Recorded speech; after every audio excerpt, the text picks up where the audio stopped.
بسم اللہ الرحمن الرحیم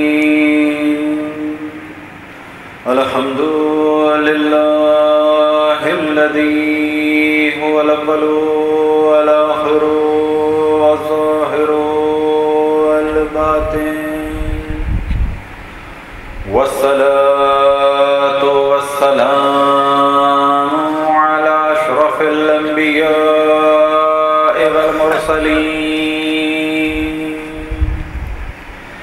سيدنا ومولانا ومقتدانا أبي القاسم محمد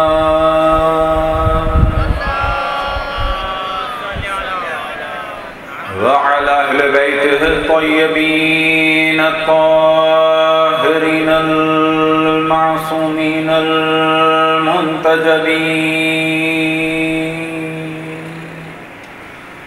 سيما بقية الله في الأراضين مهدي المنتظر أرواحنا وأرواح العالمين لتراب مقدمه الفداء ولعنة الله على أعدائهم ومنكر فضائلهم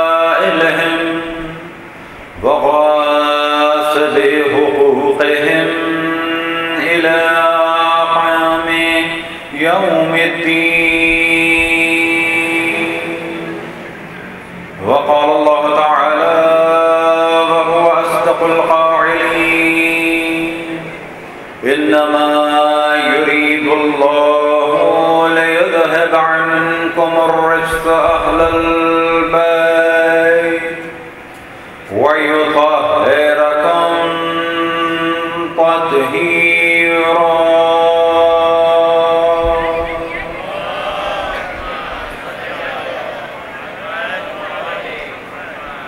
کل گفتگو یہاں تک پہنچی کہ اشرف الانبیاء جب دنیا سے رخصت ہوئے تو پھر ایک وقت آیا کہ رسول کی بیٹی کہ جو خداوند تبارک و تعالیٰ کی جانب سے رسول کو تحفے میں دی گئی اور اس تحفے کو دینے کے لیے خدا نے اپنے حبیب کو معراج پہ بلایا اور معراج پہ جانے کے لیے حبیب کو سب سے جدا ہو کے دن اور رات عبادت میں بسر کرنا پڑا. یہ وہ حبیب ہے، یہ وہ رسول ہے کہ جس کا ہر لحظہ عبادت میں گزرا، لیکن اب ایسی نعمت ملنے والی ہے تو حکم یہ ہوا کہ وہ یہاں نہیں معراج پہ ملے گی، اور معراج پہ جانے کے لیے سب سے جدا ہو جاؤ، تمام دن عبادت کرو اور تمام رات عبادت کرو. لیکن یہاں رسول اللہ دنیا سے رخصت ہوئے تو وہاں فاطمہ کی مظلومیت کا سلسلہ شروع ہو گیا. بعض دفعہ لوگوں کے ذہن میں یہ سوال آتا ہے کہ یہ حالات کیسے بدل گئے؟ کیا یہ ممکن ہے کہ ایک دم سے حالات بدل جائیں اور جناب سیدہ کا وہ احترام اور وہ مقام کہ جسے خداوند تبارک و تعالیٰ نے خود قرآن مجید میں بیان کیا اور رسول اللہ صلی اللہ علیہ وسلم نے بیان کیا، کیا ایسے حالات اور واقعات ہوئے کہ لوگ اس کے بعد خاموش تھے اور سیدہ پہ مظالم بھی ٹوٹ گئے؟ کیا یہ ممکن ہے کہ اتنی بڑی تعداد کے درمیان یہ سب کچھ ہو جائے؟ تو یاد رکھیں، جب حالات بدلتے ہیں تو چاہے اکثریت ہی کیوں نہ ہو، جب اپنے ارادے میں مستحکم نہ ہو تو اکثریت بھی بالکل ایک معمولی سی کیفیت میں بدل جاتی ہے. کچھ عرصے پہلے پاکستان میں جو کچھ ہوا، ایک ایسی خبر کہ جس سے تمام مسلمان غمزدہ تھے. کون سی خبر؟ کہ جب رسول اللہ کا مذاق بنایا گیا. یہ مذاق کا سلسلہ 2 سال پہلے شروع ہوا اور اب یہ دوبارہ شروع ہوا کہ جب رسول اللہ صلی اللہ علیہ وسلم میں کیریکیچر بنائے گئے. اب یہ واقعہ ایسا ہے کہ تمام مسلمان اس سے آگاہ ہے کہ نہیں ہیں. کتنے مسلمان ممالک نے کیا اقدام کیے، کیا آپ کی نظر میں ہے؟ اور اگر پاکستان کی مثال لے لیں تو کیا جتنے مسلمان ہیں سب نے، اور خصوصاً جتنی تنظیمیں ہیں، کیا سب نے رسول اللہ کا دفاع کیا؟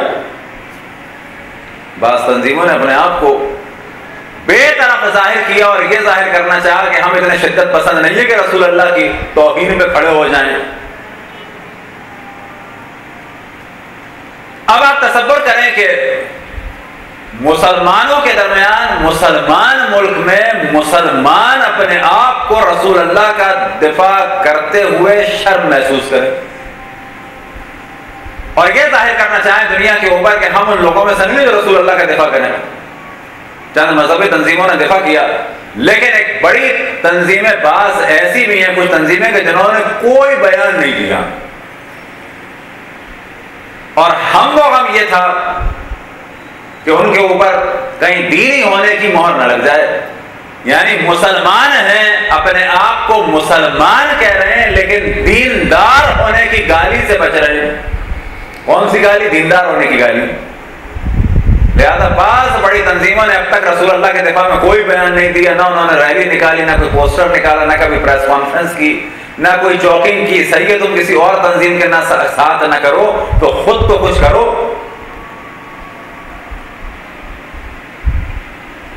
اب اگر آپ نے یہ حالات اور واقعات دیکھ لیے تو بخوبی اندازہ لگایا جا سکتا ہے کہ جب بعد رسول اللہ، یاد رکھیں کہ ایک جانب اصحاب میں سے انصار یہ چاہ رہے تھے کہ ہم پاور میں آئیں، دوسری جانب مہاجر یہ چاہ رہے تھے کہ ہم پاور میں جائیں۔ لہٰذا اس سے پہلے کہ خلافت کا مسئلہ سیٹ ہو جاتا، پہلے انصار جمع تھے کہ ہم میں سے کوئی خلیفہ ہو، اور بحث ہو رہی تھی۔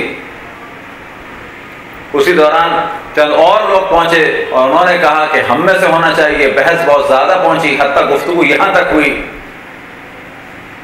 کہ حباب بن منذر نے کہا کہ ایک امیر تم میں سے ہو جائے، ایک امیر ہم میں سے ہو جائے، من الامیر و منکم الامیر۔ تو اس پہ حضرت ابوبکر نے فرمایا کہ بل من الامیر و منکم الوزراء، امیر ہم میں سے ہوگا اور وزیر تم میں سے ہوں گے، یعنی انصار میں سے۔ اسی دوران یہ بحث بہت زیادہ بڑھ گئی کہ شور شرابہ ہونے لگا۔ تو یہ تو ایک جانب اس وقت کے حالات تھے۔ پھر بیعت کا اعلان ہو گیا، اور اس زمانے میں یاد رکھیں کہ پورا قبیلوں کی سیاست تھی، اور قبیلوں کی سیاست ایسی ہے جیسے آج بھی اگر آپ چلے جائیں یا آج اپنے ملک میں دیکھنا چاہیں جیسے پارٹیوں کی سیاست، کہ ہم تو دیندار ہیں لیکن جس پارٹی سے ہم وابستہ ہیں وہ ہمیں اجازت نہیں دیتا کہ رسول اللہ کا دفاع کریں۔ کیا آپ نے یہ چیز دیکھی اس دور میں کہ نہیں دیکھی؟ یا اگر قبیلے کی سیاست کو دیکھنا چاہیں تو خود ان قبائلی علاقوں میں دیکھیں کہ جہاں پر جب بیٹی کی شادی ہوتی ہے تو قبیلے سے دوستی ہوتی ہے، جب اختلاف ہوتا ہے تو قبیلوں سے ٹکراؤ ہو جاتا ہے۔ میرے دوست قبیلے کا جو دوست قبیلہ ہے وہ میرا دوست ہے، جتنے قبیلوں میں میرے بیٹوں کی شادیاں ہوئی ہیں وہ میرے دوست ہیں۔ اب اگر میں ان قبیلے والوں سے کٹ گیا تو میرا کیا ہوگا؟ اپنے قبیلے والوں سے کٹ گیا تو دوسرے میرے اوپر حاوی ہو جائیں گے۔ تو ایک جانب تو آپ یہ سیاسی تنظیموں کی سیاست ذہن میں رکھیں، دوسری جانب جو آج بھی عربوں میں اور بعض قبیلے والے نظاموں میں ایک نظام موجود ہے، تو آپ سمجھ سکتے ہیں کہ اس زمانے میں ایک دم سے قبیلوں کی کیا سیاست چلی ہوگی، کیونکہ ایک بڑی تعداد عربوں کی دوبارہ اپنے قبائلی نظام پر پلٹ گئی تھی، اور سب کا ہم و غم یہ تھا کہ ہم آگے بڑھیں کہ تم آگے بڑھو، ہمارا قبیلہ کہ تمہارا قبیلہ۔ اگر ہم نے اپنے آپ کو اس پر تنہا کر لیا تو ہمارا کیا ہوگا؟ جب یہ کیفیت ہو تو یاد رکھیں کہ وہی ہوتا ہے کہ جو ہو گیا۔ ایک وقت آیا کہ جناب سیدہ اور مولا کائنات بالکل تنہا سے رہ گئے، لہذا مولا کائنات نے ایک جگہ جناب سیدہ سے فرمایا کہ میں کچھ لوگوں کو سلام کرتا ہوں، تو وہ پہلے فرمایا کچھ لوگ مجھے سلام نہیں کرتے، اور اب تو میں کچھ کو میں سلام کرتا ہوں تو جواب نہیں دیتے۔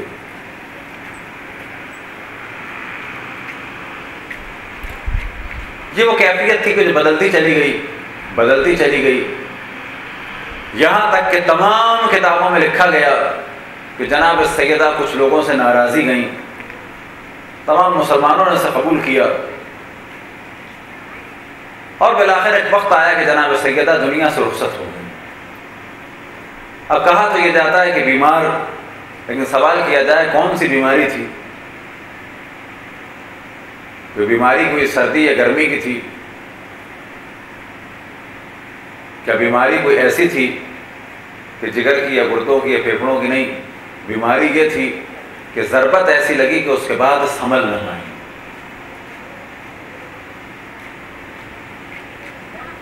اسی دوران جہاں مولا کائنات کو حق سے محروم کیا گیا، وہاں پر برفدق کا مسئلہ ہوا۔ یہ یاد رکھیں کہ جناب سیدہ کی جو اقوال ہے، جن میں سے مشہور خطبہ وہی ہے کہ جو موضوع گفتگو ہے۔ اب ہمارے یہاں اس طرح کا رواج نہ اس وقت ایسی کیفیت کے خطبے کو اول سے آخر تک پڑھ دیا جائے، لیکن انشاءاللہ کبھی موقع ملا تو کوشش یہی کریں گے کہ حرف بحرف خطبے کو پڑھا جائے، کیونکہ جس قسم کی مجلس کی روش ہمارے ہیں اس میں اس طرح سے خطبے کو پڑھا نہیں جا سکتا، لیکن پھر بھی اس کو کچھ حصہ پڑھیں گے، کیونکہ خود روش بنانے والے بھی ہم لوگ ہیں اور روش کو توڑنے والے بھی ہمیں ہونا چاہیے۔ لہٰذا کچھ عرصے پہلے ہمیں یاد ہے کہ یہاں پر ہی صحیح سجادیہ کی دعا خراسان میں مجلس تھی، اور پوری دعا کو مجلس میں پڑھا، کتاب سے دیکھ کے پڑھا اور اسی کے اوپر گفتگو کی۔ بالآخر یہ کرنا پڑے گا، کیوں کہ ایسا نہیں ہو سکتا کہ حرف بحرف پڑھ بھی دیا جائے اور ایک مجلس کی وہ کیفیت ہے کہ جو ہمارے ذہن میں، اور اگر اس کیفیت پہ چلا جائے تو بالآخر یہی ہوتا ہے کہ جو آج تک ہوتا آیا کہ نہ کبھی مجالس میں خطبے پڑھے گئے، نہ کبھی مجالس میں دعائیں پڑھی گئیں، صرف ایک گفتگو ہو گئی چند موضوعات کے اوپر۔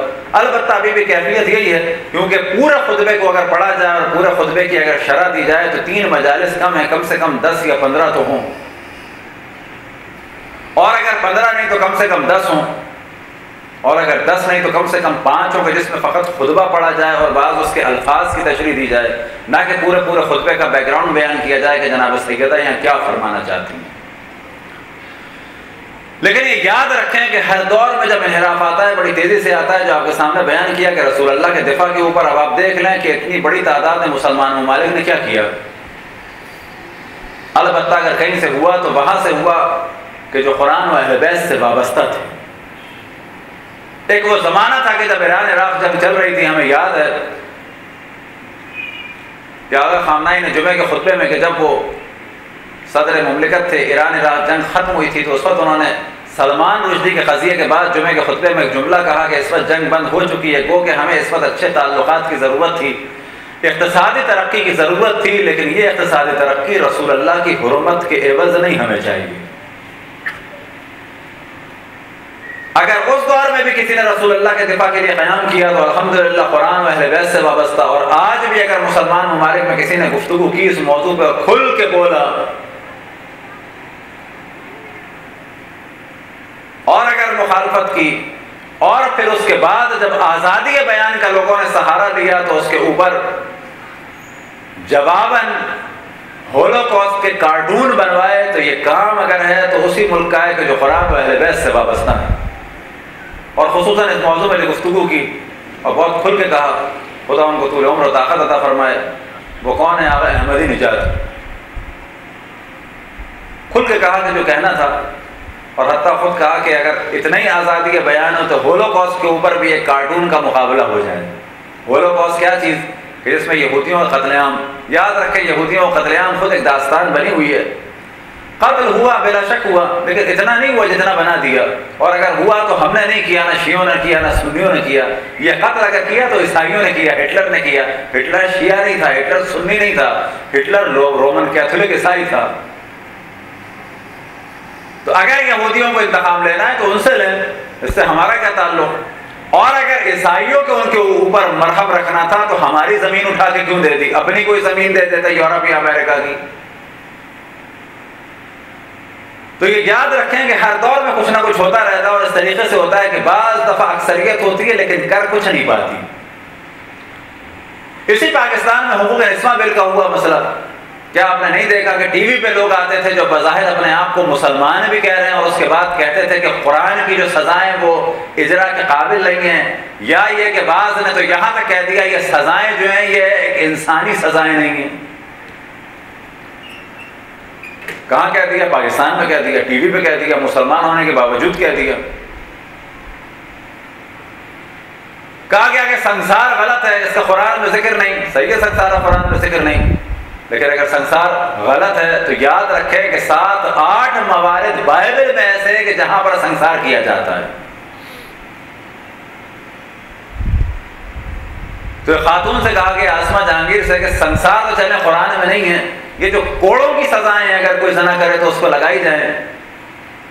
تو کہتی ہے کہ نہیں, اس کا مطلب ہے قرآن کے اوپر عمل کرنے کو تیار ہی نہیں ہے, گو کہ آپ مسلمان ہیں. بنگلہ دیش میں چلے جائیں تو وہاں تسلیمہ شاہین ہے, تسلیمہ نسرین, کہ جو ہر وقت قرآن کی اور اسلام کی مخالفت کرتی ہے مسلمان. تو یہ چیز ذہن میں رکھے, جب ایک ہوا چلتی ہے تو چلتی چلی جاتی ہے, کوئی بول نہیں پاتا. حقوق نسواں بل کے بعد یہاں پر ایک سلسلہ چلا تھا شراب کے اوپر کہ جو شاید سیاستدانوں نے روک دیا. کیوں کہ اگر اتنا آگے بڑھ جاتے تو شاید لوگ اٹھ جاتے. صلوات پڑھنے پر محمد والے.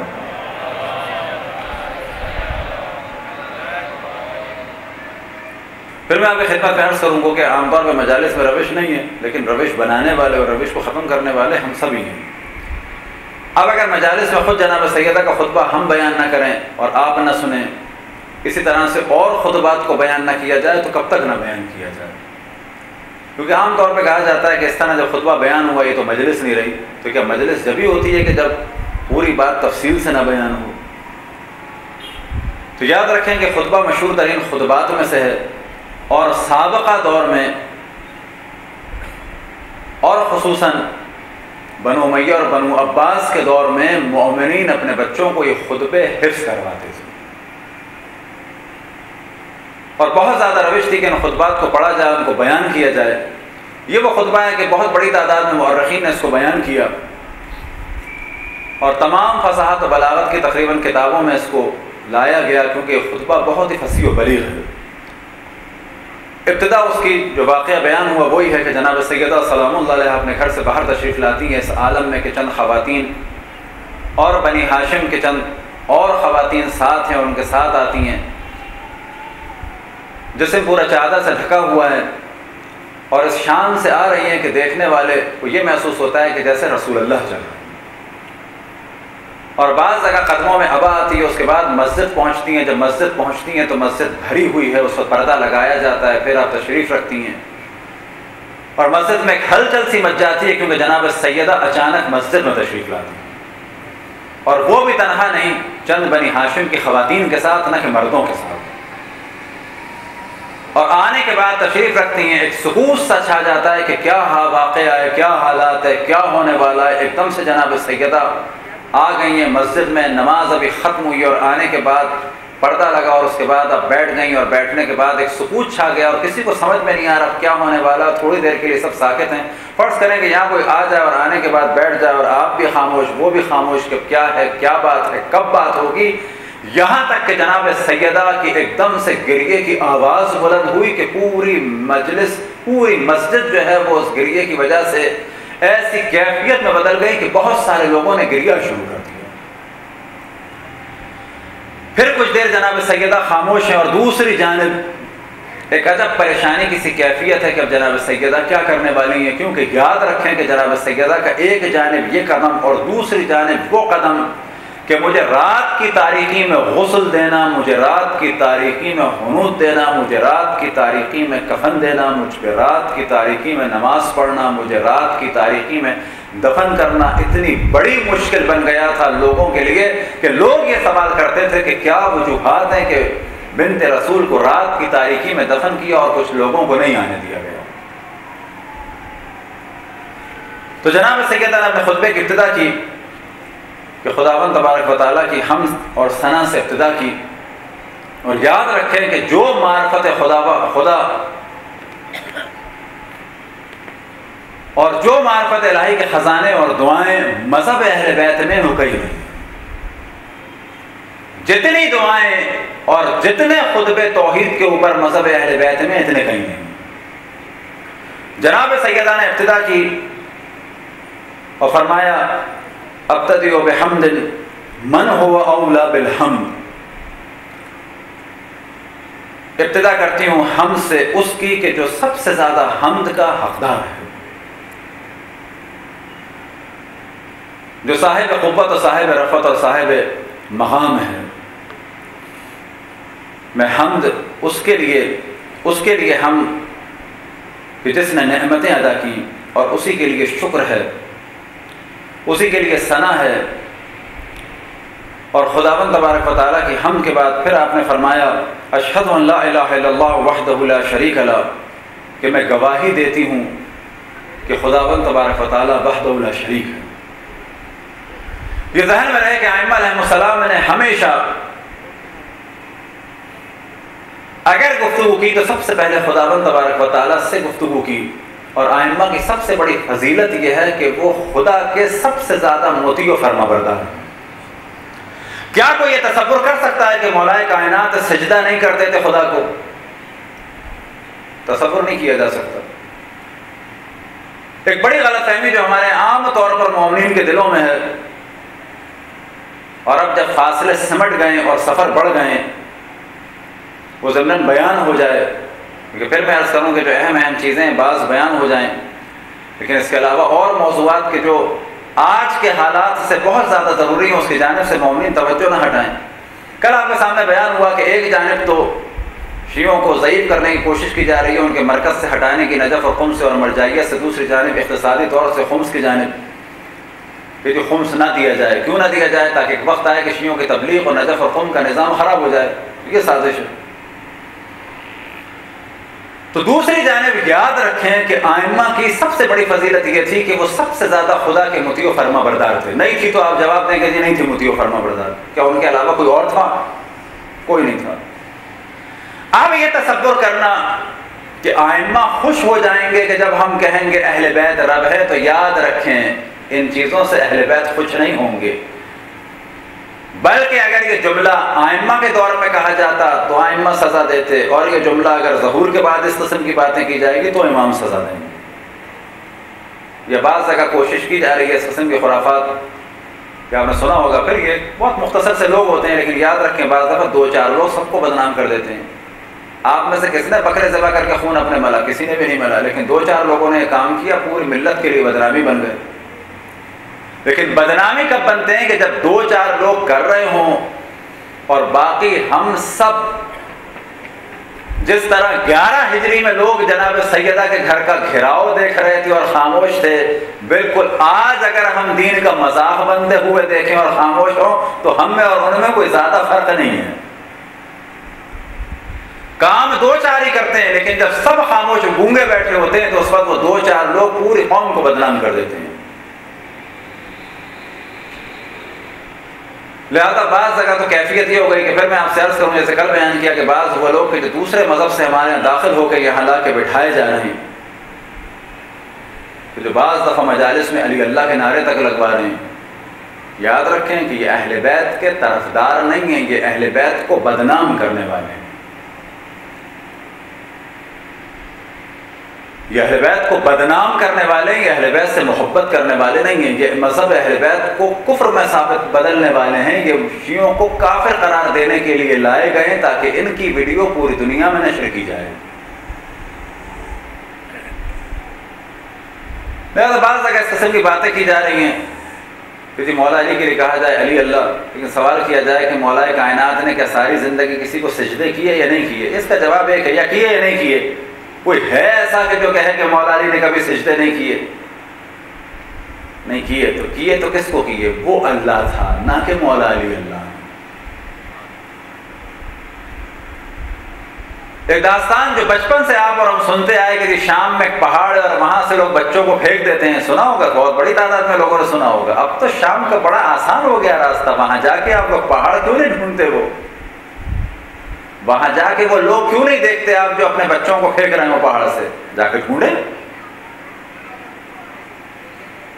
یہ داستانیں تھیں. اب اگر کوئی سمجھتا ہے کہ حقیقت ہے، وہ اپنے بچوں کو پھینک دے، شام سے نہ پھینکے یا حبیب پلازا سے پھینک دے.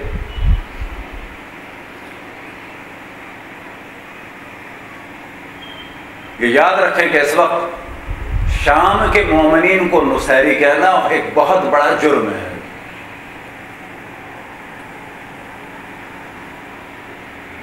یہ یاد رکھیں کہ شام میں ایک بہت بڑی تعداد ایک زمانے میں مومنین کی تھی.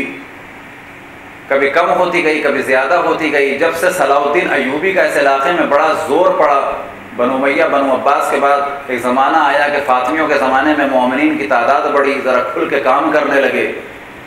پھر جب صلاح الدین ایوبی نے فاطمیوں کو یعنی اسماعیلیوں کی حکومت کو ختم کیا تو جو مومنین کے لیے تھوڑی سی آزادی تھی وہ ختم ہونے لگی، یہاں تک کہ شام اور اس کے گرد و نواح کے مومنین کو لقب دیا گیا کہ یہ لوگ کون ہیں؟ یہ نصیری ہیں۔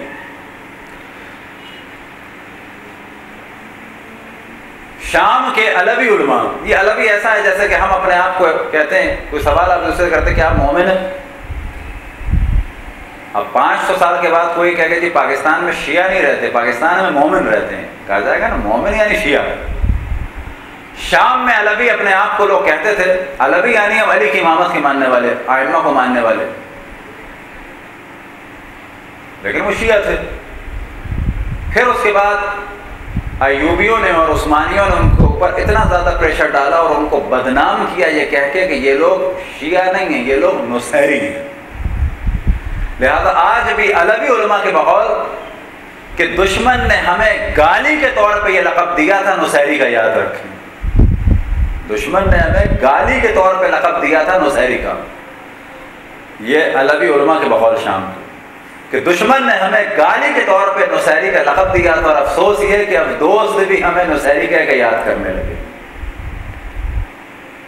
لہذا آج بھی جب لبنان میں اور شام میں کہا جاتا ہے حافظ الاسد وغیرہ کو تو یہ نہیں کہا جاتا نصیری، یاد رکھیں شام کے ان مومنین کو اگر نصیری کہیں تو وہ ناراض ہوتے ہیں، برا مانتے ہیں، وہ کہتے ہیں ہم علوی ہیں، ہم شیعہ ہیں۔ یہ کتاب کے جو خلفاء نے پاس ہے جس میں تقریباً 84 علماء نے سائن کیے ہیں کہ تمام اصول دین فروع دین ہمارے ہیں، اور آخر میں انہوں نے کہا یہ دشمن نے ہمیں بدنام کرنے کے لیے لقب دیا تھا۔ اب یہ نصیر کون تھا؟ یہ یاد رکھیں یہ نصیر تھا، نصیر نمیری، اور یہ امام علی نقی علیہ السلام کے زمانے میں تھا، اور اس نے دعویٰ کیا تھا کہ امام علی نقی جو ہیں وہ اللہ ہیں اور میں ان کا رسول ہوں۔ یہ آپ کو تعجب ہوگا کہ خود نصیر کے بارے میں اتنے زیادہ اقوال ہیں اور اتنے اختلافات ہیں کہ نصیر تھا کون۔ بعض جگہ علم رجال میں بالکل انکار کیا ہے کہ نصیر نامی کوئی آدمی مولا علی کے دور میں نہیں تھا، بلکہ حضرت علی کے دور میں تھا۔ کون سے حضرت علی؟ حضرت امام علی نقی کے دور میں۔ اس نے سازش کے تحت امام علی نقی اور شیعوں کو بدنام کرنے کے لیے کہا کہ امام علی نقی خدا ہیں اور میں ان کا رسول ہوں۔ یہ کس لیے کہا؟ محبت میں نہیں کہا۔ اس کے بعد چند عیسائیوں کی عیدیں لی، چند یہودیوں کی عیدیں لی، شراب کو جائز قرار دیا، زنا کو جائز قرار دیا حتیٰ محرم کے ساتھ، اور ہم جنسی کو، یہ باتیں کہ اتنی کھل کے کرنے کی نہیں ہے لیکن پھر آپ کے سامنے کریں، ہم جنسی کو جائز قرار دیا۔ یہ وہ چیزیں ہیں جو علامہ مجلسی نے واضح لکھی ہیں کہ یہ ہے نمیر نصیر، یہ ہے اس کا عقیدہ۔ اب آج اگر اپنے آپ کو کوئی نصیری کہہ کے خوش ہو رہا ہے تو اس کا مطلب ہے کہ محارم سے شادی کو جائز جانتا ہے، ہم جنسی کو جائز جانتا ہے، عیسائیت اور یہودیت کا طرفدار ہے، چند عیدیں عیسائیوں کی بناتا ہے، چند عیدیں یہودیوں کی بناتا ہے۔ یہ وہ چیزیں کہ جو جناب علامہ مجلسی نے بیان کیا ہے کہ یہ نمیر نصیر سے منسوب ہے نصیری، اور یہ نمیر نصیر مولا کائنات کے زمانے میں نہیں، امام علی نقی علیہ السلام کے زمانے میں تھا۔ اور یہ امام علی نقی کا کوئی چاہنے والا نہیں تھا، بلکہ امام علی نقی کو بدنام کرنے کا ایک سلسلہ تھا، اور یہی نمیر نصیر اور اسی کے ماننے والے بعد میں مشکل بنے کس کے لیے؟ جناب حسین بن روح کے لیے۔ اور جناب حسین بن روح نے اس کے اوپر بھی لعنتیں بھجوائیں، اس کے تمام پیروکاروں پہ لعنتیں بھجوائیں۔ اس وقت اس نے پروپیگنڈا کیا کہ رسول اللہ کی روح جناب حسین بن روح میں آ گئی ہے، اور ان کی بیٹی میں جناب سیدہ کی روح آ گئی ہے۔ یہ سب کس لیے تھا کہ جناب حسین بن روح کو بدنام کیا جائے۔ کیا بدنام کیا جائے؟ کہ یہ جو شیعوں کا نائب امام ہے اس میں رسول کی روح آ گئی ہے۔ یہ محبت کے لیے نہیں تھا، یہ جناب حسین بن روح کو بدنام کرنے کے لیے تھا۔ یہ نمیر نصیر جناب امام علی نقی علیہ السلام کا ماننے والا نہیں تھا، ان کو اور شیعوں کو عباسی حکومت میں بدنام کرنے کے لیے ایک فتنہ تھا۔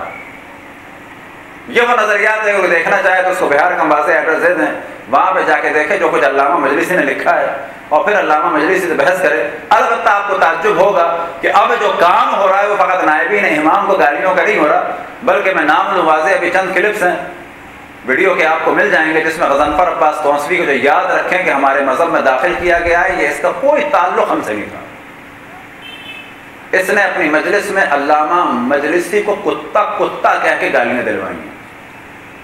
کون علامہ مجلسی کے جن کے بارے میں تمام علماء متفق ہیں کوئی شیعوں کی ایسی کتاب نہیں ہے کہ جس میں خدمت علامہ مجلسی کی نہ ہو.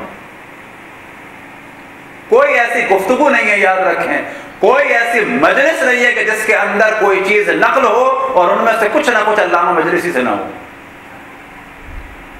علامہ مجلسی شیعت کے ستونوں میں سے ایک ستون.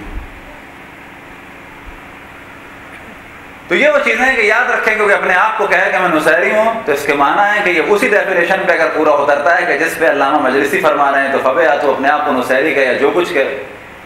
اور اگر تم اپنے آپ کو نصیری کہہ رہے ہو تو شام کے مومنین اپنے آپ کو نصیری کہلوانا گالی سمجھتے ہیں. اور اگر تم اپنے آپ کو نصیری کہہ رہے ہو تو شام جاؤ اور شام میں علویوں سے ملو، کیونکہ بہت بڑا دور گزرا ان کے اوپر، بنو امیہ کا، بنو عباس کا، اس کے بعد ایوبیوں کا، اس کے بعد عثمانیوں کا. تو آپ کو تعجب ہوگا کہ آج جو ایک معمولی سا فرق ہم لوگوں میں اور شام کے علویوں میں، جانتے ہیں کیا فرق ہے؟ وہ فرق یہ ہے کہ وہ ماتم نہیں کرتے. بس اگر تم اپنے آپ کو نصیری کہہ رہے ہو تو وہ تو ماتم بھی نہیں کرتے. کیوں نہیں کرتے؟ کہ ان کے اوپر کئی صدیاں ایسی گزر گئیں کہ ان کو اس کام سے بالکل روک دیا گیا. اتنا وہ دور ہو گئے کہ وہ کھل کے نہیں کر سکے. اب تدریجاً ان کے یہاں شروع ہو رہا ہے. تو یہ وہ چیزیں، وہی ہماری بات کا یقین نہ کرے، شام جائے اور وہاں پہ پوچھے کہ علوی کون ہے، اس سے جا کے پوچھے کہ آپ ماتم کرتے ہیں، کہ آپ کو میں نصیری کہوں تو کیا آپ خوش ہوتے ہیں؟ یہ کون تھا نمیر نصیر؟ کہاں ہے وہ پہاڑ کے جہاں سے بچے پھینکے جاتے تھے؟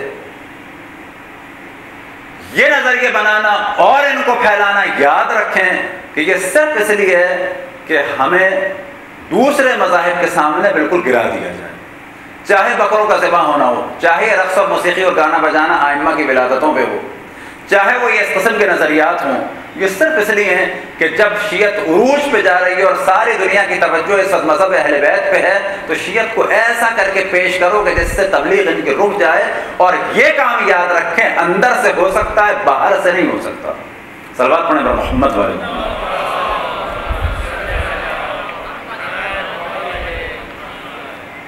لہٰذا یاد رکھیں کہ اس وقت اہم ترین چیز جس کی وجہ سے شیعت میں بقا ہے اور جس کی وجہ سے شیعت میں حرارت ہے، جو شیعت کی رگوں میں خون کے طور پہ کام کر رہی ہے چیز، وہ عزاداری ہے، امام حسین ہے. اور اگر آج عزاداری کو کوئی روکنا چاہے گا تو وہ پتھراؤ سے نہیں روک سکتا.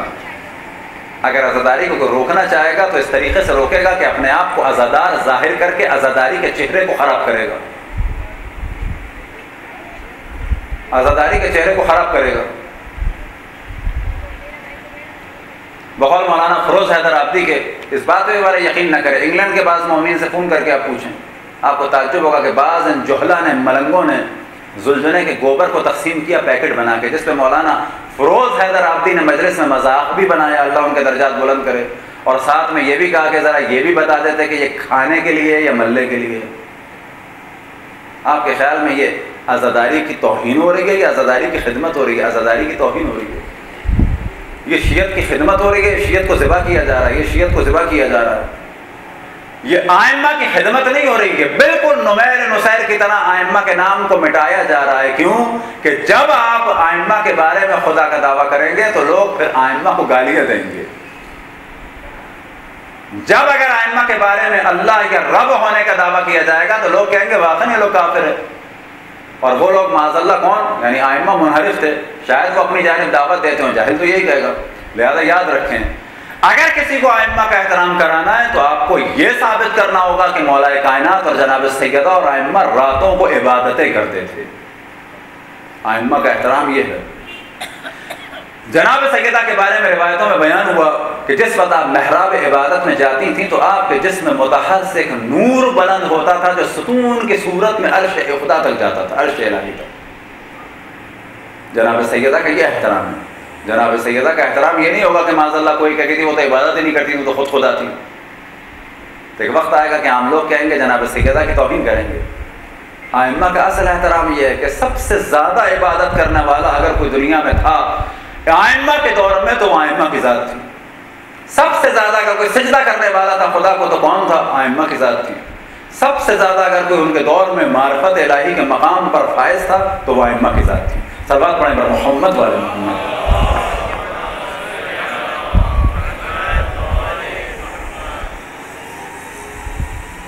پھر آپ نے فرمایا ابتدا اشیاء لا من شیء کان قبلہا، خدا نے کائنات کی اور تمام اشیاء کی ابتدا کی اس سے پہلے کہ کوئی چیز وجود نہیں رکھتی تھی. نہ خدا کسی چیز کا محتاج تھا اور نہ خدا نے کسی چیز کو دیکھ کے کوئی چیز بنائی.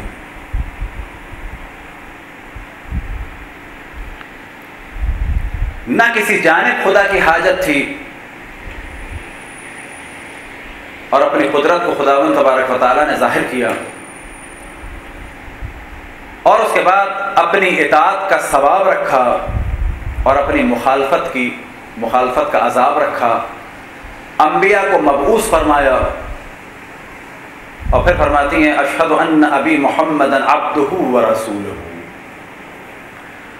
اور یہی وہ اقرار ہے کہ جو ہم نماز میں کرتے ہیں. کیا اقرار کرتے ہیں؟ واشہد ان محمدا عبدہ ورسولہ.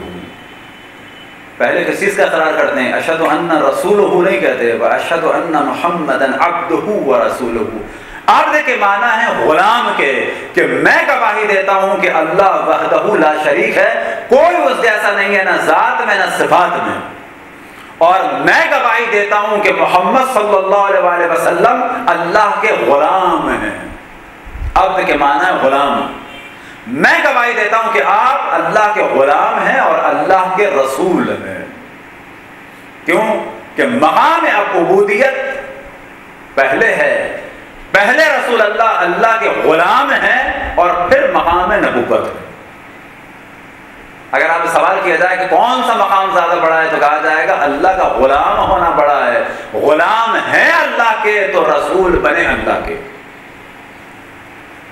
بننے سے مراد یہ نہیں کہ پہلے دنیا میں غلامی کی تو پھر رسول بنے، یعنی یہ غلامی تھی رسول اللہ میں. خداوند تبارک و تعالیٰ کو علم تھا، لہٰذا رسول اللہ کو اشرف الانبیاء منتخب کیا. صلوات پڑھیں بر محمد والے محمد.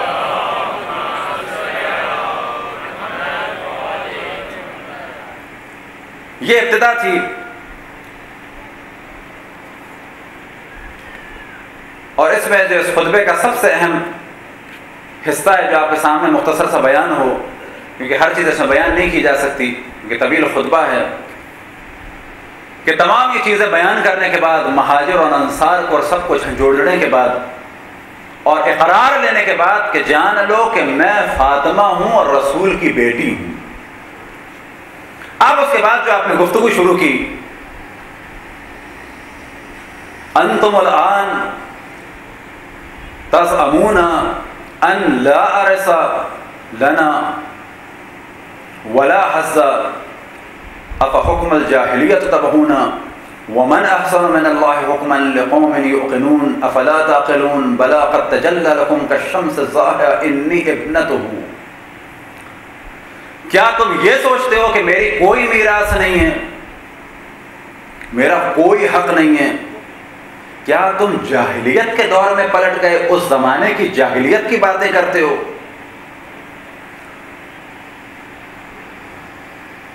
کوئی خدا سے بہتر حکم کرنے والا نہیں ہے اور سب سے بہتر حکم کرنے والا خدا ہے. کیا تم اس بات کو نہیں سمجھتے؟ افلا تعقلون. نہیں، تمہارے لیے بہت واضح ہے اور چمکتے ہوئے سورج کی طرح سے واضح ہے کہ میں رسول کی بیٹی ہوں. ایھا المعاشر المسلمین، اے تمام مسلمانوں،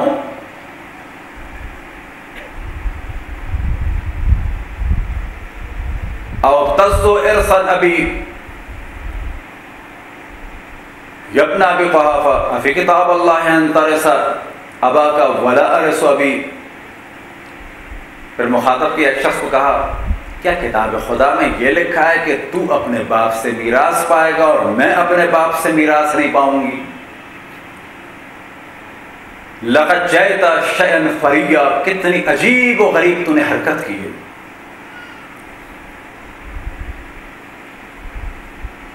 اور کتنی جرت کا کام کیا ہے کہ مجھ کو رسول اللہ سے جدا کر دیا اور عہد کو توڑ دیا. کیا جان بوجھ کے یہ کام کیا ہے؟ کیا جان بوجھ کے کتاب خدا کو ترک کیا ہے اور کتاب خدا کو پیچھے اپنی پشت کے پیچھے چھوڑ دیا ہے؟ کیونکہ خدا یہ فرماتا ہے اذ یقول اللہ تبارک و تعالی وورث سلیمان داؤد، کہ سلیمان نے میراث پائی کس کی؟ داؤد کی۔ ومن خبر یحییٰ وزکریا اذ قال رب هب لی من لدنک ولیا یرثنی ویرث من آل یعقوب، اور کیا یہ خبر تم نہیں جانتے جناب یحییٰ کی اور زکریا کی کہ جب جناب یحییٰ نے دعا کی کہ یا اللہ مجھے ایک فرزند عطا فرما کہ جو میری ارث کو پائے اور آل یعقوب کی ارث کو پائے۔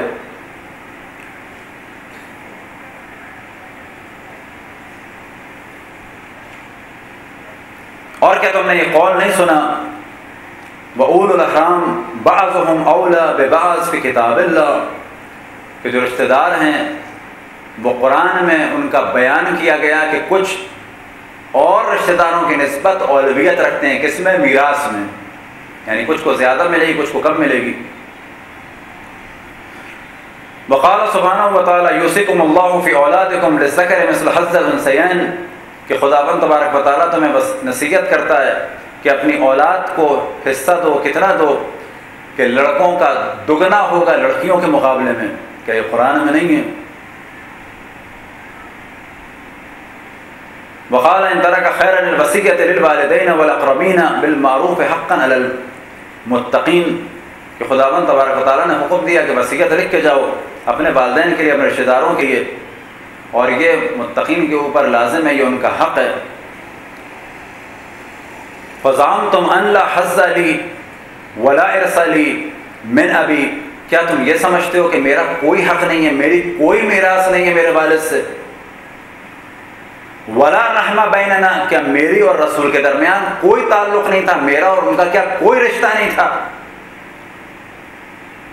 فَخَصَّكُمُ اللَّهُ بِآیَةٍ أَخْرَجَ أَبِي مِنْهَا، کیا خدا نے کوئی آیت نازل کی ہے کہ جس میں تم کو مخصوص کر دیا کہ تم ارث پاؤ گے، اور میرے والد کو خارج کر دیا کہ وہ جب دنیا سے جائیں گے تو ان کی اولادوں کو میراث نہیں ملے گی؟ کیا کوئی آیت ایسی ہے؟ ام تقولون اہل ملتین ولا یتوارثون، کیا تم یہ کہتے ہو کہ میں الگ دین پہ ہوں، میرے والد الگ دین پہ ہیں؟ یعنی کیا مراد؟ کیونکہ اسلام میں کیا ہے کہ اگر اولاد کافر ہو تو اس کو میراث نہیں ملتی، یعنی جناب سید اب یہاں تک گفتگو کرتے ہیں، کیا تم یہ سمجھتے ہو کہ میں کافر ہوں کہ مسلمان باپ کی میراث مجھے نہ ملے؟ لہذا جناب سیدہ نے پہلے ابتدا کی تو کس سے کی؟ خداوند تبارک و تعالیٰ کی حمد سے، خداوند تبارک و تعالیٰ کی ثنا کی، اور اس کے بعد رسول اللہ صلی اللہ علیہ وسلم کی ہم تعریف کی، ان کی رسالت کا اقرار کیا۔ پہلے کس کا اقرار کیا؟ ان کی غلامی کا، عبودیت کا، اور پھر ان کی رسالت کا اقرار کیا۔ اولست انا وابی من اہل ملت واحدۃ، کیا میں اور میرے والد ایک دین سے نہیں ہیں؟ ام انتم اعلم بخصوص القرآن وعمومہ من ابی، کیا تم قرآن کے عام اور خاص کو زیادہ جانتے ہو میرے والد سے؟ او ابن امی، یا میرے چچا زاد بھائی علی بن ابی طالب سے، کیا تم زیادہ جانتے ہو قرآن کے عموم اور خصوص کو، کہ کون سی آیت عام ہے کون سی آیت خاص ہے؟ جناب سیدہ نے اس چند سطروں کے ذریعے سے تمام مجمع کو ایسا کر دیا کہ شور اٹھ گیا اور لوگ گریہ کرنے لگے۔ لیکن یاد رکھیں کہ وہ گریہ ایسا ہی تھا کہ کچھ دیر میں خاموشی میں بدل گیا، اور جو دوسروں کو کرنا تھا وہ کر گئے۔ کبھی آپ نے فضائل سنے جناب ابو ذر کے، جناب مقداد کے، جناب سلمان کے، جناب مالک اشتر کے؟ یہ فضائل ایسے ہی نہیں ملے انہیں۔ یہ فضائل فقط اس لیے نہیں تھے کہ عام آدمی 10 رکعت پڑھتا تھا تو یہ 12 پڑھتے تھے، یا عام اگر 10 رکعت پڑھتا تھا تو یہ 20 پڑھتے تھے، یا عام اگر 20 پڑھتا تھا تو یہ 40 پڑھتے تھے۔ یہ زیادہ تو پڑھتے تھے، لیکن یہ فضائل اس لیے نہیں تھے۔ یہ فضائل اس لیے تھے کہ یہ نماز بھی پڑھتے تھے، سب کچھ بھی کرتے تھے، لیکن امام وقت کے ارد گرد اور امام وقت کے ساتھ ہر لحظہ تھے۔ ایک لحظہ ان کی زندگی میں ایسا نہیں گزرا کہ جس میں انہوں نے امام وقت کے دامن کو چھوڑا ہو یا امام وقت کی نصرت کو ترک کر دیا ہو۔ ان کا کمال یہ تھا کہ ساری دنیا ایک جانب تھی، لیکن یہ چند لوگ مولا کائنات کے گرد جمع تھے، جناب سیدہ کے گرد جمع تھے۔ ایک لحظہ ان لوگوں کے اوپر ایسا نہیں گزرا کہ انہوں نے مولا کائنات یا جناب سیدہ کی نصرت کو چھوڑا ہو ایک لحظے کے لیے۔ اب اگر آپ کے ذہن میں ہو کہ اس زمانے میں قوم اور قبیلوں کی کیا سیاست تھی، تو ان کی بھی بیٹیاں تھیں، ان کے بھی بیٹے تھے، ان کو بھی خطرہ تھا، لیکن انہوں نے ہر چیز کو قربان کر دیا۔ میں ہم سب سے لڑ جائیں گے علی کے لیے اور فاطمہ کے لیے، چاہے ساری دنیا کے قبائل ہمارے مقابلے میں آ جائیں، چاہے ہماری اولادوں کی مخالفت کریں، چاہے ہماری مخالفت کریں، چاہے ہم تنہا رہ جائیں، لیکن نہ ہم علی کے دامن کو چھوڑیں گے اور نہ فاطمہ کی نصرت کو چھوڑیں گے۔ یہ مقام جو جناب سلمان فارسی کو ملا، یہ ملا مولا کائنات اور جناب سیدہ کی ہم نشینی کے ذریعے سے۔ یہ مقام جو جناب ابوذر کو اور جناب میثم کو اور جناب مقداد کو ملا، یہ ملا اس لیے کہ مولا کائنات پہ ان لوگوں نے اپنے آپ کو قربان کر دیا تھا۔ اور جناب میثم تمار نے تو وہ مقام پایا کہ تصور کریں کہ ایک تو وہ وقت تھا کہ جب اشقیاء کے درمیان فضائل بیان کرتے تھے، ایک وہ وقت بھی آ گیا کہ جب کھجور کے تنے پر اس عالم میں پھانسی دی جاتی ہے، سلیب دی جاتی ہے کہ ہاتھ قلم کر دیے، پاؤں قلم کر دیے اور سولی پہ چڑھا دیا گیا۔ اور اس وقت بھی جناب میثم تمار کس میں لگے میں؟ ایک کام میں۔ وہ کیا چیز ہے؟ مولا علی کے فضائل۔ فضائل سے کیا مراد؟ مولا علی کی حقانیت کو ثابت کرنا۔ کون سی حقانیت؟ کہ یہ بتانا کہ یہ اللہ کا وہ وصی ہے، یہ اللہ کا وہ ولی ہے کہ جو محمد کا خلیفہ ہے بغیر کسی فاصلے کے۔ کوئی بھی نہیں ہے رسول اللہ اور مولا کائنات کے درمیان۔ یاد رکھیں کہ یہ وہ جرت تھی، یہ وہ طاقت تھی کہ جناب ابوذر ہوئے۔ کہ خدا ہم سب کو یاد رکھیں، اگر جناب ابوذر کے قدموں کی خاک مل جائے تو ایسا ہے کہ ہمیں معراج مل گئی۔ جناب بلال اور جناب سلمان اور جناب مالک اشتر کی اگر خاک مل جائے تو سمجھیں معراج مل گئی۔ کیوں؟ کہ یہ وہ ہستیاں ہیں کہ جنہوں نے اپنے آپ کو اہل بیت کے دفاع کے لیے وقف کر دیا۔ نہ انہیں جلا وطن ہونے کی فکر رہی، نہ انہیں آل کی فکر رہی، نہ اولاد کی فکر رہی۔ اگر فکر رہی تو صرف ایک چیز کی فکر رہی کہ علی اور فاطمہ تنہا نہ رہ جائیں۔ لیکن یاد رکھیں کہ جب اکثریت ساتھ نہ دے تو ایک وقت یہ آتا ہے کہ نہ نبی کچھ کر پاتا ہے، نہ نبی کا وصی کچھ کر پاتا ہے۔ کیا وہ وقت آپ بھول گئے کہ جب رسول اللہ نے حکم دیا کہ اس گھاٹی سے نہ اترنا؟ جب کچھ لوگوں نے رسول اللہ کا حکم نہیں مانا تو نتیجہ کیا نکلا؟ نتیجہ یہ نکلا کہ جیتی ہوئی جنگ ہار گئے۔ کون ہار گئے؟ کیا رسول اللہ حیات نہیں تھے؟ حیات تھے۔ کیا رسول اللہ اس جنگ میں نہیں تھے؟ رسول اللہ جنگ میں تھے۔ کیا مولا علی کے ہاتھ میں اس وقت کچھ نہیں تھا؟ ہاں، مولا علی کے ہاتھ میں فوج تھی، لیکن چند لوگوں نے جب دھوکہ دیا تو رسول اللہ اور مولا علی کی موجودگی میں جیتی ہوئی جنگ ہار گئے۔ جناب نوح موجود ہیں، 950 سال کام کرتے ہیں، تبلیغ کرتے ہیں، اس کے بعد نتیجہ کیا ہے؟ چند لوگ ہیں۔ یہ ذہن میں رکھیں کہ انبیاء اور ائمہ بھی اس وقت کچھ کر پاتے ہیں کہ جب لوگ ساتھ دینے کے لیے تیار ہوں۔ جناب ابوذر نے، جناب میثم نے، جناب سلمان نے، جناب بلال نے، جناب مالک اشتر نے اور دیگر اصحاب اور انصار نے، کہ جو اصحاب و انصار خالص رسول اللہ تھے، ان سب نے قربانی دی، سب کچھ اپنا قربان کیا، کوئی خوف محسوس نہیں کیا۔ لیکن سب کچھ ہونے کے بعد یاد رکھیں، کیونکہ اکثریت خاموش تھی، تو ایک وقت آیا کہ جناب سیدہ کے گھر کا بھی گھراؤ ہو جاتا ہے۔ ایک وقت آیا کہ جناب سیدہ کو حق سے محروم بھی کر دیا گیا۔ ایک وقت آیا کہ جناب سیدہ نے وصیت کی کہ اے علی، مجھے رات کی تاریکی میں غسل دینا، رات کی تاریکی میں کفن دینا، رات کی تاریکی میں قنوت دینا، رات کی تاریکی میں نماز پڑھنا۔ ایک وقت آیا کہ جناب سیدہ گریہ فرما رہی ہیں، مولا کائنات نے سوال کیا کہ فاطمہ یہ کیسا گریہ ہے؟ تو جناب سیدہ نے فرمایا ابکی لما تلقی بادی، اے علی میں گریہ کر رہی ہوں ان مصائب کو سوچ کے جو میرے بعد تم پہ پڑنے والے ہیں۔ کیا کیفیت فاطمہ کی کہ پسلیاں ٹوٹ چکی ہیں، لیکن گریہ ہے تو کس کے لیے ہے؟ گریہ ہے اس کے لیے ہے کہ میرے بعد علی کا کیا ہوگا۔ تمام تاریخی کتابوں میں بیان کیا کہ جناب سیدہ کے جانے کے بعد مولا کائنات کی حیثیت پہ فرق پڑا تھا، مولا کائنات کی تنہائی میں اضافہ ہو گیا تھا۔ بہت سارے لوگ جو جناب سیدہ کے احترام میں پھر بھی ابھی مولا کائنات سے تعلق کو برقرار کیے ہوئے تھے، جناب سیدہ کے جانے کے بعد اور بھی بہت سارے لوگوں نے دامن کو چھوڑ دیا تھا، اور شاید یہی وہ چیز تھی کہ جس کی وجہ سے جناب سیدہ نے گریہ فرمایا اور فرمایا اب کی لما تلقی بادی، اے علی میں گریہ کر رہی ہوں ان مصائب کو یاد کر کے جو میرے بعد تم پہ پڑھنے والے ہیں۔ ہاں مومنوں، فاطمہ وہ ہے کہ جب ضربت لگی، جب تازیانہ پڑا، جب چماچا پڑا اور جب محسن قتل ہو گئے تو ایک وقت وہ ہے کہ جناب محسن کے لیے گریہ کرتی ہیں۔ مقاتل میں بیان ہوا کہ جناب محسن کی میت ایک جانب سین خانہ میں رکھی ہے، سفید کپڑا ڈال دیا گیا، لیکن جب مولا کائنات کے گلے میں رسی پڑی تو اب جناب سیدہ نے محسن کو بھلا دیا، بلکہ جملہ کہا این ابو الحسن، این ابو الحسن، خلو ابو الحسن، خلو ابو الحسن، کہاں ہے ابو الحسن، کہاں ہے ابو الحسن، ابو الحسن کو چھوڑ دو، ابو الحسن کو چھوڑ دو۔ ایک وقت آیا کہ جناب سیدہ نے جملہ کہا اگر علی کو نہ چھوڑا تو میں رسول کا لباس اپنے سر پہ رکھ کے بد دعا دوں گی۔ جناب سلمان یہ فرماتے ہیں کہ مسجد کی دیواریں اپنی جگہ سے بلند ہو گئی، مولا کائنات مسجد میں ہے، اس عالم میں کہ گلے میں رسی ڈال کے مولا کائنات کو مسجد لے جایا گیا، کیونکہ رسول اللہ کی وصیت تھی یا علی انکا ستبتلی ولا تقاتلن، اے علی تو میرے بعد مصائب میں گرفتار ہو گئے، یاد رکھو کہ جنگ نہ کرنا۔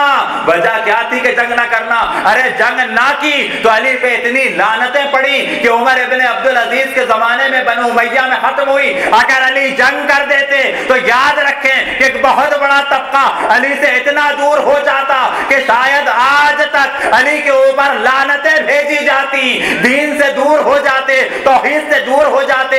رسول اللہ نے فرمایا تھا علی صبر کرنا، جنگ نہ کرنا۔ ایک وقت آیا کہ جناب سلمان فرماتے ہیں کہ مسجد النبوی کی بنیادیں اپنی جگہ سے بلند ہو گئی، مولا نے فرمایا کہ سلمان جاؤ فاطمہ سے کہو کہ بد دعا نہ کرنا۔ ابھی فاطمہ نے بد دعا نہ دی تھی بلکہ بد دعا کے لیے فقط کہا تھا تو مسجد کی دیواریں اپنی جگہ سے بلند ہو گئی۔ جب سلمان نے آ کے جناب سیدہ سے کہا اور جناب سیدہ نے بد دعا کا ارادہ ترک کیا تو روایتوں میں بیان ہوا کہ مسجد کی دیواریں اپنی جگہ پہ آ کے بیٹھی، ایک خاک اور دھول اڑی تو جناب سلمان فارسی فرماتے ہیں کہ ہمارے چہروں پہ آ کے بیٹھ گئی۔ ہاں مومنو، فاطمہ اس عالم میں دنیا سے رخصت ہوئی کہ علی کے گلے میں رسی بھی دیکھی، محسن کو قتل ہوتا ہوا بھی دیکھا، لیکن یاد رکھیں جب دنیا سے جا رہی ہے تو اس وقت بھی اگر دعا ہے تو کس کے لیے دعا ہے، اور اگر سلام ہے تو کس کے لیے کہ یا علی میری آئندہ تمام آنے والی اولادوں کو سلام کرنا، اور اگر دعا ہے تو عجب دعا ہے۔ ابھی جناب سیدہ دنیا میں ہے، مقاتل میں بیان ہوا کہ ایک وقت آیا کہ جناب سیدہ کا آخر وقت تھا، ایک دعا کی جناب اسماء بنت امیس نے نقل کیا، مختلف جگہ پہ بیان ہوا کہ جناب فاطمہ نے یہ دعا کی اللہم انی اسألوک بمحمد المصطفیٰ وحبہ الیہ، یا اللہ میں تجھے واسطہ دیتی ہوں محمد مصطفیٰ کا اور ان کی اس محبت کا کہ جو مجھ سے تھی، وعلی المرتضی وشوقہ الیہ، اور علی مرتضی کے اس اشتیاق کا واسطہ دیتی ہوں کہ جو میری جانب ہے، اور حسن مجتبیٰ کا واسطہ دیتی ہوں، اور بکاء علیہ وتحسر، اور واسطہ دیتی ہوں کس کا؟ حسین کا، کہ وہ بعد میں بیان کروں گا کہ کیا جملہ کہا جناب سیدہ نے امام حسین کے لیے، اور پھر فرماتی ہیں اللہم انی اسألوک ببناتی الہاشمیات وتحسرہن علیہ، یا اللہ میں تجھے واسطہ دیتی ہوں اپنی بیٹیوں کا اور ان کے حزن و ملال کا جو مجھ پہ کیا، اور واسطہ دیتی ہوں حسین کا وقرابتہ علیہ، اور واسطہ دیتی ہوں حسین کا۔ عجب جملہ کہا جناب سیدہ نے کہ جب بچہ گریہ کرتا ہے اور آنکھوں میں آنسو آ جاتے ہیں اور آواز رک جاتی ہے، جناب سیدہ فرماتی ہیں کہ جب میرے مرنے پہ حسین روئے اور اس کے آنسو آنکھوں میں رک جائیں اور اس کی آواز آنا بند ہو جائے، یا اللہ میں تجھے واسطہ دیتی ہوں اس حسین کا۔ یا اللہ جس جس نے رسول اللہ اور جناب سیدہ اور ائمہ پہ ظلم کیا ان سب پہ لعنت فرما، پرچم اسلام کو سربلند فرما، پرچم کفر و نفاق کو سرنگوں فرما، ہمارے دشمنوں کو آپس میں مشغول فرما، ہمارے دشمنوں کی سازشوں کو ان کی جانب پلٹا دے، تمام مقامات مقدسہ خصوصاً جنت البقیع و سامرہ کی حفاظت فرما، انہیں ویران کرنے والوں کو ویران فرما، قبل اول کی حفاظت فرما، رسول اللہ کی توہین کرنے والوں کو نیست و نابود فرما۔ یا اللہ جو بھی ہمارے مذہب میں داخل ہو کے ہمارے مذہب کو بدنام کرنا چاہتے ہیں ان کی ہدایت فرما، اگر ہدایت قابل ہے وإلا ان کو نیست و نابود فرما۔ ہمیں اپنے رسول اپنی حجتوں خصوصاً امام زمان علیہ السلام کی معرفت اور اطاعت کی توفیق عطا فرما، امام کے ظہور میں تعجیل فرما، ہم سب کو ان کے اصحاب اور انصار میں شامل فرما۔ ربنا تقبل منا انك انت السميع العليم۔